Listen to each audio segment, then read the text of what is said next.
Denis Villeneuve doesn't just direct movies. He creates visual experiences that pull you into another world. And with Dune Part 2, I'm going to show you exactly how he takes cinematic storytelling to a higher level. Hey, I'm Loren, your insider on Hollywood filmmaking techniques.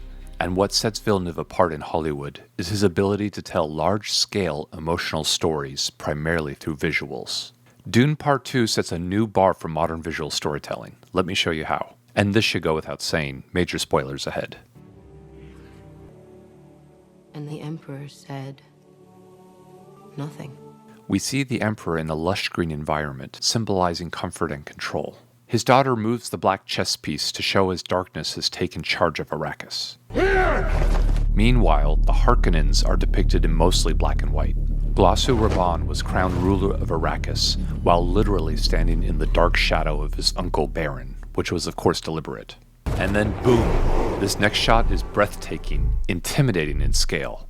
The perfectly staged formation of infinite soldiers is completely dwarfed by the towering structure behind them, one that looks and feels like a living creature. Its eyes on either side and massive tentacle-like forms plunging into the ground, giving it a monstrously invasive presence. Production designer Patrice Vermette revealed that Harkonnen architecture was inspired by insects and septic tanks and sewage piping, which are apt metaphors for the Harkonnens' ugly destruction of Arrakis, and this design captures that aesthetic perfectly. This fascist-like image speaks volumes about their culture: domination, destruction, and total occupation. It's a stylized depiction of evil. And later in the film, on the Harkonnen homeworld, Giedi Prime, we see more imposing shots of larger-than-life machines and epic battle formations and parades, almost entirely in black and white. This oppressive color scheme, which was influenced by how the Harkonnen see the world, reflects their destructive nature. Using his visual prowess, Villeneuve wanted to create the lighting on their planet in a way that's never been seen in cinema before. The director of photography, Greig Fraser, actually filmed these scenes with an infrared camera to get this particular look, that is mostly black and white, and everyone's skin is milky and smooth. A long way to come just to watch our prospect risk his life, Lady Fenring. The catch was, once they filmed it with this modified camera, there was no going back to color. So they just went for it, and I think it paid off, giving it the feel of a fascist culture in a unique visual way. Look at this giant tower where Baron watches from far above. Does this design remind you of anything? The infamous Reverend Mother, who tries to control all houses of Dune in her own fascist-like way. We are Bene Gesserit. We don't hope, we plan. And I love this shot of a moon casting a shadow over Arrakis, foreshadowing what's to come. Fun fact, this solar eclipse wasn't just computer-generated imagery.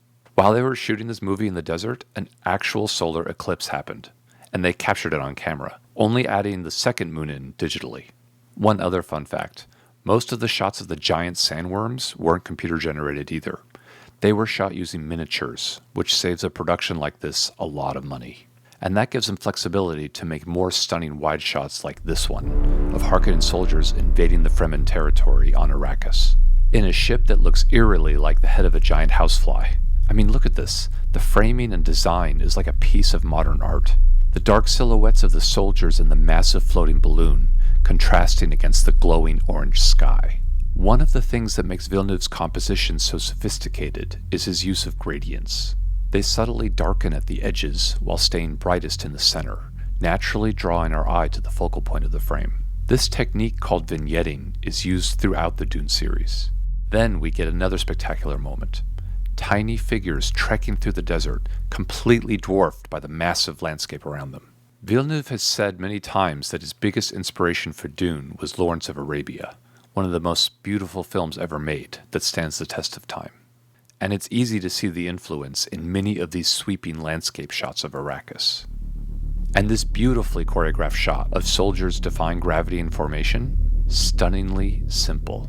Just big, bold shapes floating across the screen. Again, notice how the sky darkens at the edges, while the lightest part surrounds the soldiers. It's a giant gradient, like a surreal modern painting, that makes Arrakis feel luxurious and valuable. The sheer beauty, scale, and contemporary simplicity of Arrakis helps us feel its worth, raising the stakes for who controls it. The story of Dune Part 2 is also primarily about Paul Atreides' transformation, from an outsider of the Fremen to become their messiah. And taking full advantage of the vastness of the desert, Villeneuve uses its scale and frame composition to illustrate Paul's rise. Early on, as Paul is learning and growing into the Fremen culture, there's lots of shots of him surrounded by majestic sand dunes, desert landscapes, and giant machines. Wide shots that make him look small and insignificant to the vast power of Arrakis. He even names himself after a tiny kangaroo mouse, seen here as an amazing contrast to the large, monstrous Harkonnen machine. I love the sweet, innocent look of the mouse's eyes, compared to the maniacal face hidden within the design of that Harkonnen machine. It's the classic David and Goliath setup. How do you call the small desert mouse again? Muad'Dib. Muad'Dib. No. Shh. Muad'Dib is wise in the ways of the desert, the one who points the way. That is a powerful name. Villeneuve uses scale not just visually, but metaphorically to show Paul's humility and grace in the face of immense power. I'm not the Mahdi. I'm not here to lead. Nezi Hajega Giftak. Another tool Villeneuve uses well to illustrate Paul's transformation is light. You can see as Paul first enters the Fremen base, some of them already believe he's their messiah, but a lot of them don't. And that's reinforced by having some people in light and others in shadows. It creates a visual representation of the drama that's in the minds of the characters. Chani, played well by Zendaya, is key to Paul's transformation.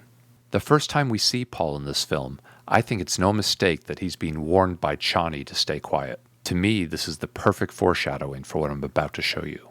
Chani likes in Paul what she sees in herself, someone who is modest, sincere, and fiercely loyal to her people. Chani is the one who trains Paul in the ways of the desert, saves his life multiple times, and warns him of the false promise of a prophet that he is destined to become. You will never lose me, Paul Atreides. Not as long as you stay who you are.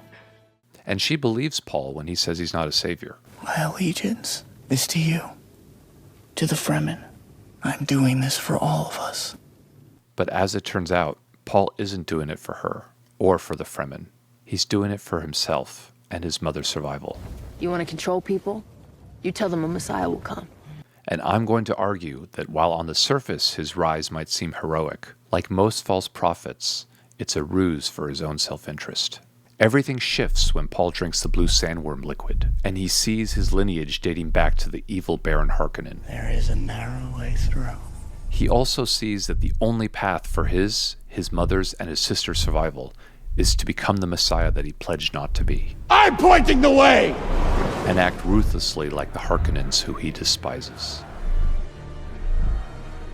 Now, Villeneuve flips the scale, and Paul dominates the frame. Look at how large Paul looks compared to this sandworm, coming out of what looks like his shadow. The confidence Paul shows while walking away from this giant explosion illustrates his dark transformation. Now, Paul isn't portrayed as just an equal to the Fremen. He towers over them, still in dark shadow.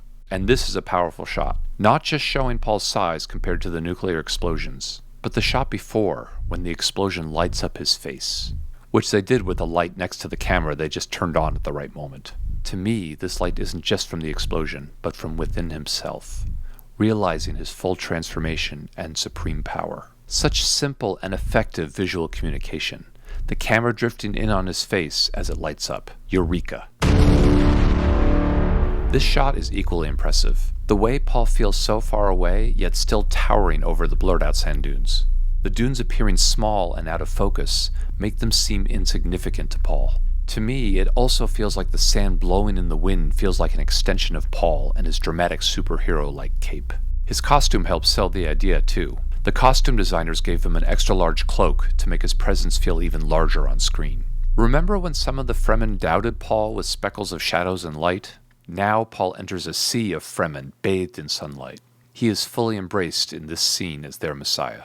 And to drive the point home, in Paul's final face-off with the Emperor, they actually had to adjust his height. I looked this up, and in real life, Timothée Chalamet is actually 2 inches shorter than Christopher Walken, but on screen, Paul stands taller. Notice we can't see their feet? They placed Paul on a platform to enhance his presence. Just a quick reminder, if you're enjoying this, please like the video below, make sure you're subscribed to my channel, and as always, leave a comment so we can talk more about Dune. By using scale dynamically, Denis Villeneuve makes Dune Part 2 feel mythic and grand. He visually reinforces Paul's journey from exile to emperor, but this comes at a cost. I'll take the hand of your daughter, and we will rule together over the Empire. Paul sacrifices love for power, leaving Chani behind to secure his rule, choosing power over principle. Chani ends up the protagonist of Dune Part 2, the emotional core of the film, not just by what she does, but how she endures. While Paul's mind ascends into the clouds, lost in visions and prophecy, Chani stays grounded, both literally and symbolically, anchoring us to reality. They're a perfect visual contrast between truth and illusion. And this end shot of Chani leaves me asking myself, what kind of person do I want to be? Thanks for watching.